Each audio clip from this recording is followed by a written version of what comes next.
Le fort de Mutzig était construit entre 1893 et 1916 par des Allemands. C'est le plus grand et le plus moderne fortification de cette époque. 254 hectares, 7000 soldats au début de la Première Guerre mondiale. C'est la première fortification entièrement avec béton, avec électricité. Cette fortification est devenue française après la Première Guerre mondiale, alors 1918. Encore aujourd'hui, c'est terrain militaire. Il y a les militaires français qui s'entraînent sur ce lieu ici. En 1984, l'association du fort de Mutzig a repris la gestion du site à l'armée. Alors qu'il tombait en ruine, on peut aujourd'hui visiter 2 km de galeries reconstituées à l'identique par une équipe de bénévoles français et allemands. Une aventure qui attire 20 000 personnes chaque année.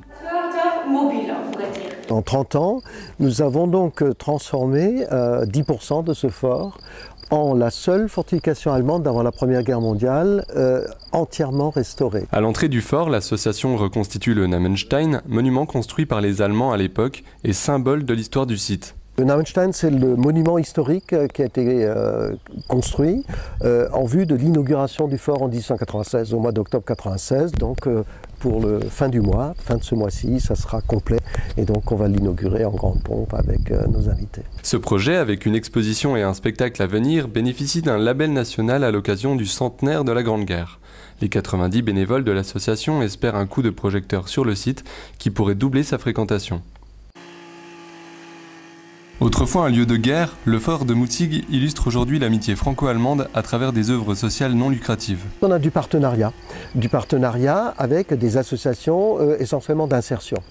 Donc une française qui a travaillé sur la peinture par exemple ici, et l'autre association qui fait les entretiens des espaces verts. Donc cette association travaille essentiellement sur des jeunes qui ont des difficultés avec la justice. Ce ne sont pas des délinquants graves, ce sont des délinquants légers, mais ils sont désocialisés complètement, ces jeunes au départ quand ils les prennent en charge.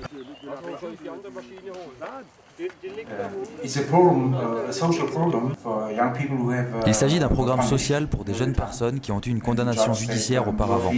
Le juge leur dit qu'ils ne seront pas incarcérés s'ils travaillent. Nous voulons faire de cet endroit un beau parc pour les visiteurs.